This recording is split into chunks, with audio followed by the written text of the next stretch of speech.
Claro, pero tengan en cuenta que según el INDEC, el 34,4% de los trabajadores está en negro, es más de un tercio. Y esto sin contar a gente que hace changas o empleadas domésticas, empleados domésticos que ni siquiera figuran en las estadísticas. En muchos casos están en una suerte de limbo. Por lo tanto, es una preocupación, no solo de ahora, desde hace muchísimo tiempo. Es por eso que hemos invitado a Juan Ottaviano, que es abogado laboralista, que conoce del tema, conoce también cómo se intenta solucionar esto en países de la región. Y esa es la primera pregunta.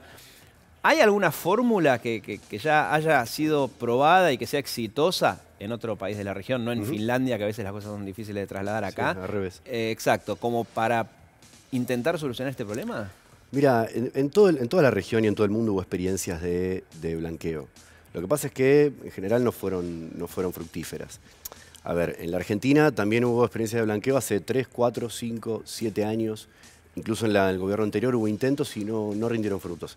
No hay una solución mágica. Ahora, en contextos de expansión económica se puede registrar más. Claro, es un poco más fácil. En contextos de contracción económica de la que venimos es mucho más difícil. Me parece que por el lado de perdonar deudas, ¿no? que es lo que intenta el blanqueo, a cambio de registrar a 1, 2, 3 trabajadores, en general los efectos son menores, ¿no? Eso no modifica la estructura de un tercio de trabajadores y trabajadoras que están en negro en la Argentina. No me parece que sea por ese lado el camino. ¿Y por qué lado puede llegar a ser? Porque este es el tercer intento, ¿no? Tercer, segundo, cuarto. De este gobierno nada más. En Argentina se intentó. Sí, de este gobierno, e insisto, incluso durante una etapa de expansión económica, a ver, imaginemos que de 2003 a 2007, esa estructura de creación de empleo que venía de creación de empleo no registrado cambió. O sea, estaba en un 50%, pasó a un 30%, ¿no? Alrededor de 2007, 2008, 2009, cuando la estructura de creación de empleo se estabilizó. De ahí en adelante, me parece que el problema central no es el problema de la informalidad, es que la tasa de creación de empleo es baja. Claro, cuesta Entonces, crear el empleo. problema de la informalidad, aunque siempre es un tema de prioridad, pasa a estar en un segundo plano, porque si no se crea empleo. ¿Y qué es lo que sí funciona? Porque me decías, en momentos de contracción económica, o por lo menos que no se está expandiendo a lo loco, la fórmula de perdonar deudas o evitar multas o reducirlas no funciona, no se puede hacer. Sí. ¿Y qué es lo que sí se puede llegar a hacer? Mirá, a ver, primero regulación, ¿no? Es decir, la posibilidad de sancionar, por ejemplo, un empresario que tiene una gran cantidad de trabajadores en negro.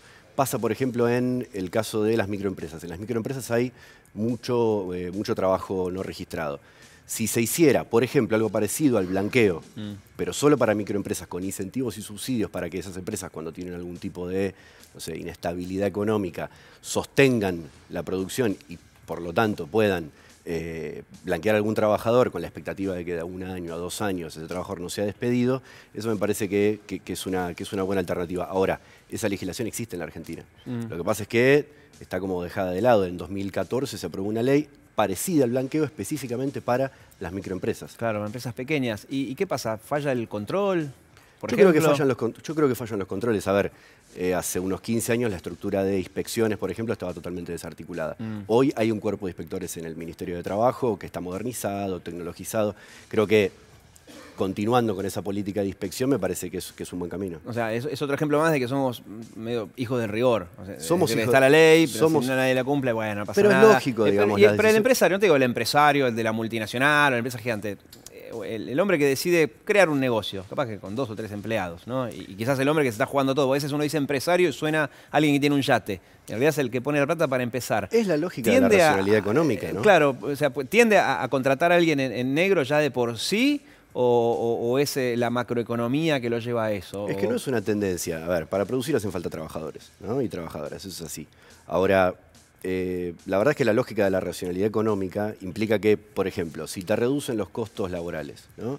Un poquito, que sería el equivalente, no sé, a que te bajen el precio de la luz, ¿no? No es lo que está pasando, pero supongamos que te bajan el precio. Lo primero que haces es prender más la luz al otro día. O sea, no es que si te bajan los costos laborales, la inversión va a venir por el lado de contratar más trabajadores a poner el blanco al que está en negro. La lógica económica no implica eso. Hay que establecer sanciones duras, ¿no? Claro. O sea, decís vos, si me bajan la luz, sí, tiendo a prenderla más, salvo que yo sepa que una vez por mes va a pasar un inspector del Ministerio de Trabajo y ahí están los dos variantes. O escondo a los empleados que están en negro. Y me va a controlar el medidor. Sí, claro. sí. ¿Y qué chances hay de que eso pase? Y en este contexto realmente es difícil. En este contexto es difícil. A ver, el discurso del presidente del otro día fue de un tono más conciliador que el de los discursos de otros años, ¿no? El gobierno venía a mitad del año pasado, antes de ganar las elecciones, hacer una propuesta de acuerdo por sectores para la reforma laboral. Luego de ganar o haber ganado las elecciones de medio término, la propuesta fue mucho más agresiva, ¿no?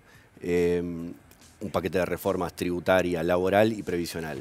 La laboral se desarticuló totalmente, la previsional se aprobó pero con un altísimo costo y costo de imagen para el gobierno.